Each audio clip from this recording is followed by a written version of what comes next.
नमस्कार, आईपा में आपका स्वागत है। आईपा यानी all India progressive politics association.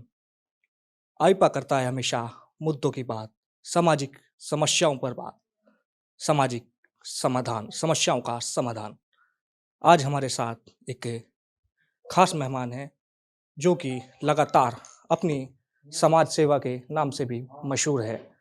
हमारे साथ आज समाज सेवी सत्य प्रकाश रेशु जी हैं। जी, आईपा में आपका स्वागत। सबसे पहले आईपा का स्वागत और बधाई उनको कि वो वर्तमान पॉलिटिक्स की बारे में अपनी पहल शुरू करे हैं। पॉलिटिक्स में करी गई ये पहल निश्चित रूप से युवाओं के अंदर एक नया जोश, विश्वास और एक पराक्रम लेके आएंगी। रेशु जी, लगातार आपने समाज सेवा की है। कोरोना काल में भी आपने सामाजिक सेवा की है। क्या मूलभूत वर्क रहा है? क्या समस्याएं आपके सामने हैं? देखिए, सेवा करना हमारे देश की परंपरा है। हमारी माता ने, पिता ने और देश के महान लोगों ने, देश के शहीदों ने हमें ये सिखाया कि हर पल हमें सेवा के लिए तत्पर रहना चाहिए। और कोरोना काल में तो विशेष रूप से जो हमें मोदी जी ने और देश के विभिन्न वर्गों के लोगों ने, डॉक्टर्स ने, नर्सों ने, इमरजेंसी सेवा में जो लोग लगे थे उन्होंने, पुलिस वालों ने, प्रशासन ने बहुत कुछ सिखाया और हमें कोई समस्या कोरोना काल में सेवा करने में नहीं आई। वैसे तो ये कहा जाता है, मुस्कुरा के जिसने दुखों को सहना सीख लिया, बस उसने जीवन को जीना सीख लिया।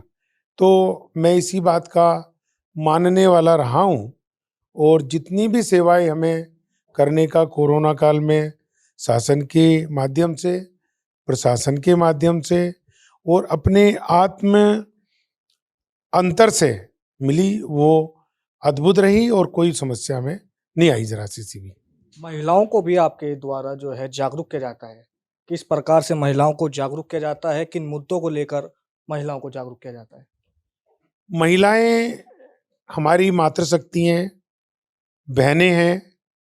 भारत हमारी भारत माता है और इस देश के तिरंगे की आन बान शान के लिए महिलाओं का सशक्त होना बहुत जरूरी है।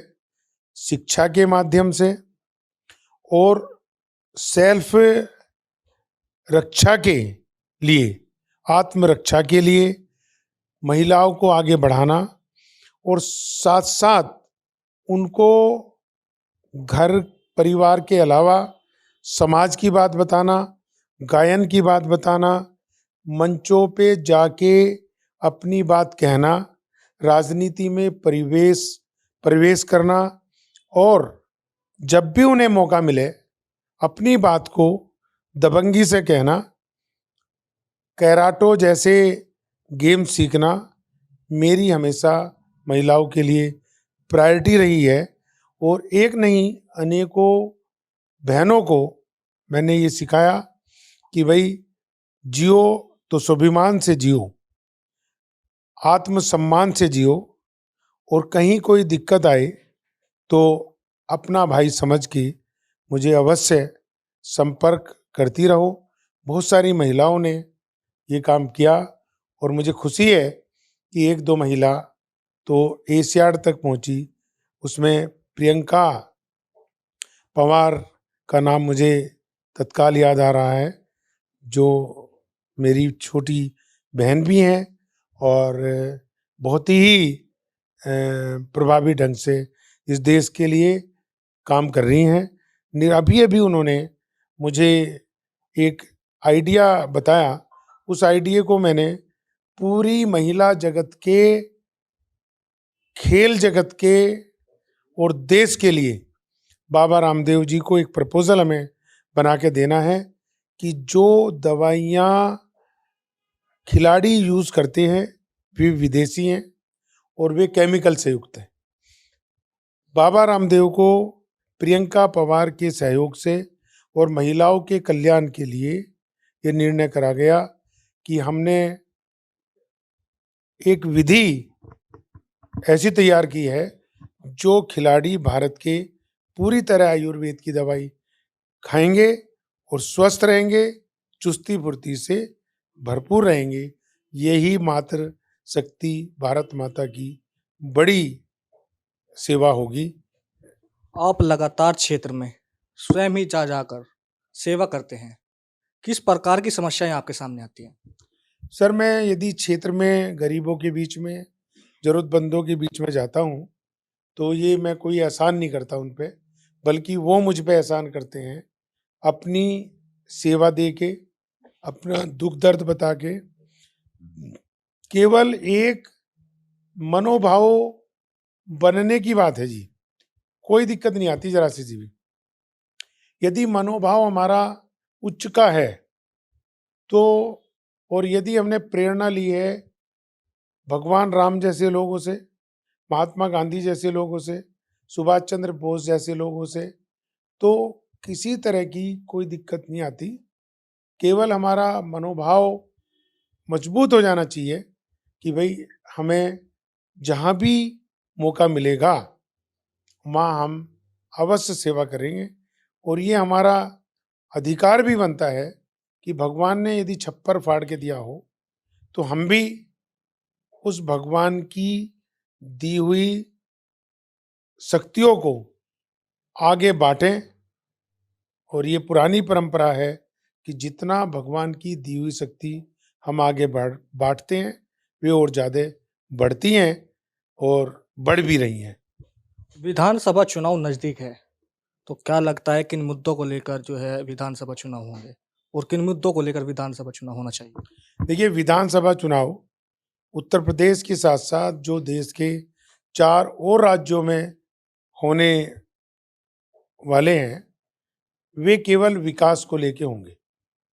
और उत्तर प्रदेश में तो जो अद्भुत विकास हुए हैं वो बहुत ही माननीय हैं। और ऐसे योगी आदित्यनाथ जैसे कई मुख्यमंत्रियों की इस देश को जरूरत है। इस देश की ये विडंबना है कि जो लगभग 40% मतदाता मतदान नहीं कर पाते, उनमें से 35% मतदाता हिंदू हैं। और राष्ट्रीय स्वयंसेवक संघ के सर संचालक जी मेरे प्रेरणा स्रोत हैं। उनसे प्रेरणा लेके मैंने ये प्रचार प्रसार किया कि जो मतदाता मतदान नहीं कर पाते वे अब मतदान कर पाएंगे। इसके लिए एक नई नीति डेवलप करके चुनाव आयोग को, माननीय प्रधानमंत्री जी को,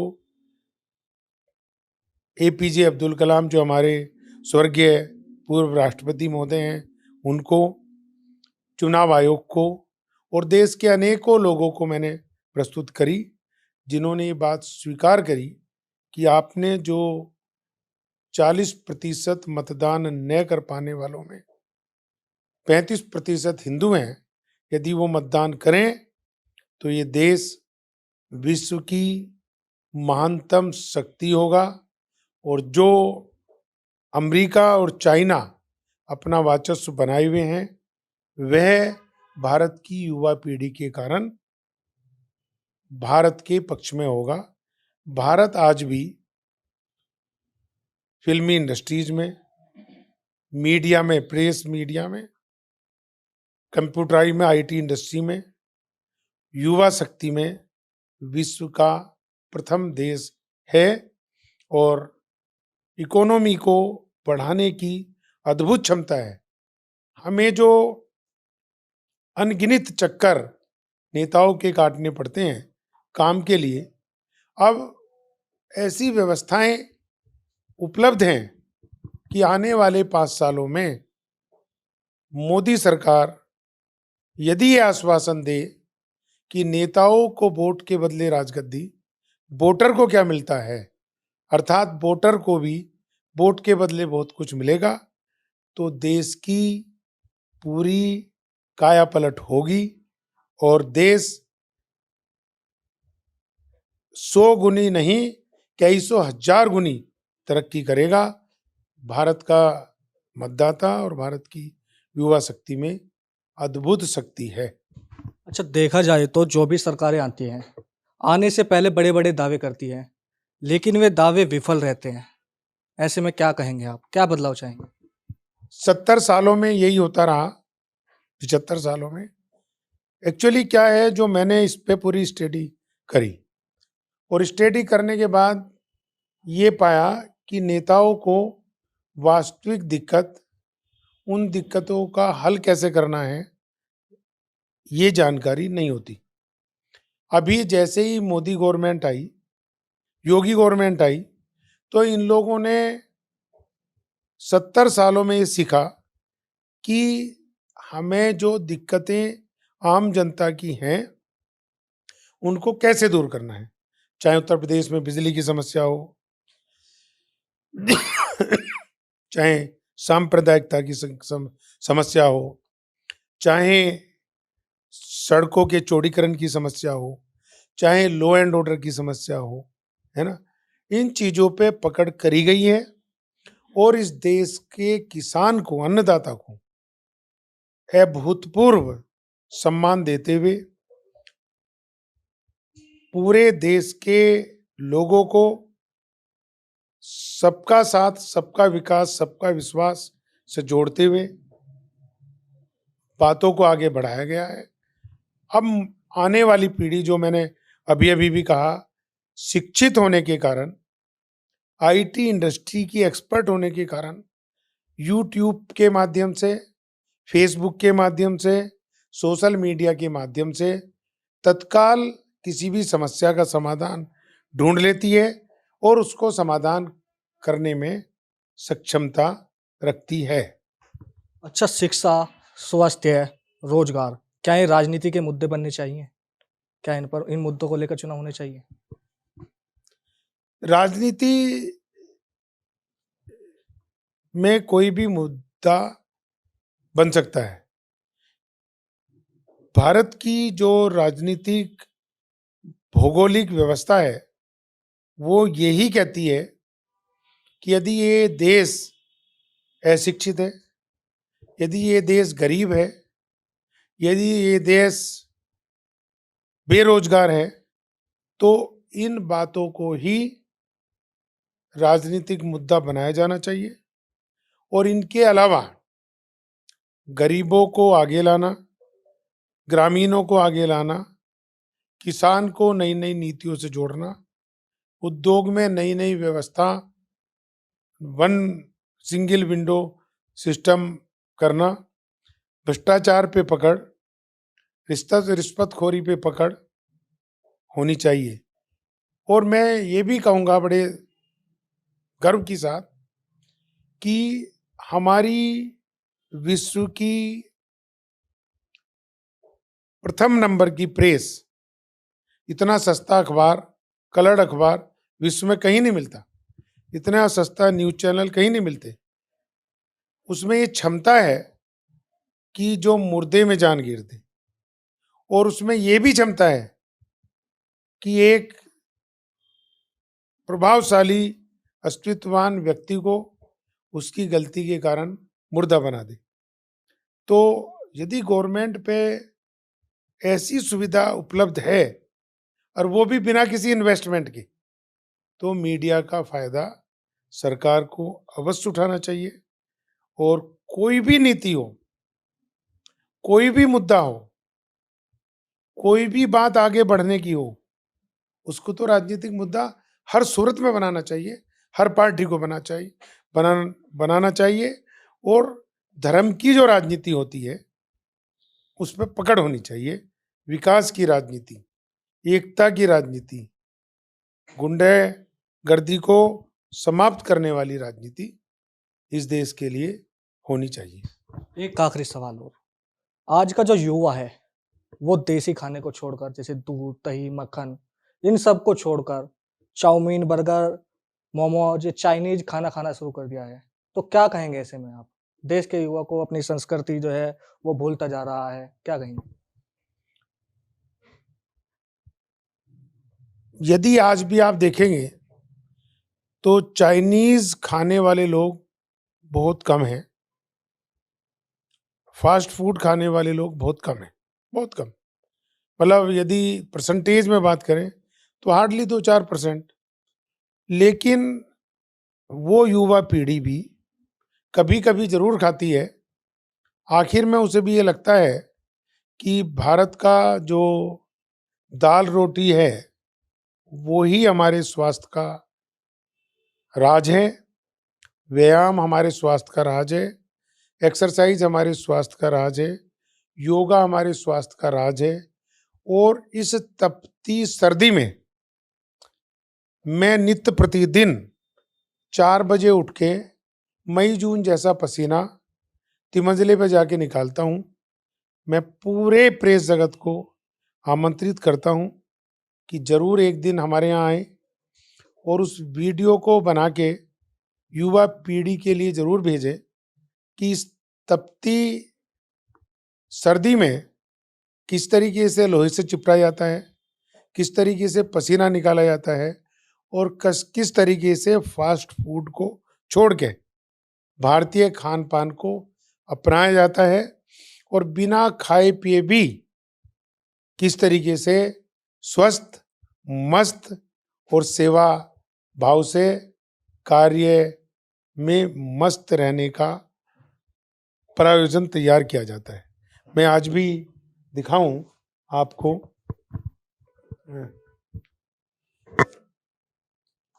इस सुबह उठ के मैंने पूरा लेखा जोखा तैयार करा आज के पूरे दिन का।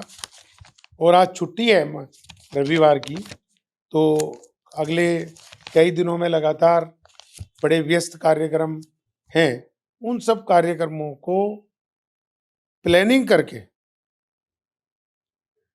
अच्छे से तैयार करा गया, ताकि जब वक्त है जब काम नहीं, और जब काम है जब वक्त नहीं, उसके फिलिंग को भरने के लिए प्लानिंग होना बहुत जरूरी है और वो कागज पेंसिल पे ही संभव है। मैं आपके चैनल के माध्यम से युवा पीढ़ी से भी और जन जन से भी ये उम्मीद करूंगा कि समय का और काम का समावेश बनाने के लिए प्लानिंग जरूर करें और फास्ट फूड से हटते हुए देसी अपनाएं। यही हमारी सभ्यता है और ये ही पूरे विश्व में जानी जाती है। ये हमारे साथ समाज सेवी सत्यप्रकाश रेसू जी थे, जिनका साफ तौर से कहना है कि सभी युवा पीढ़ी को रोज व्यायाम करना चाहिए और देसी खान पान को ही अपनाना चाहिए। आईपा मंच के लिए मुजफ्फरनगर से अनमोल कुमार की रिपोर्ट।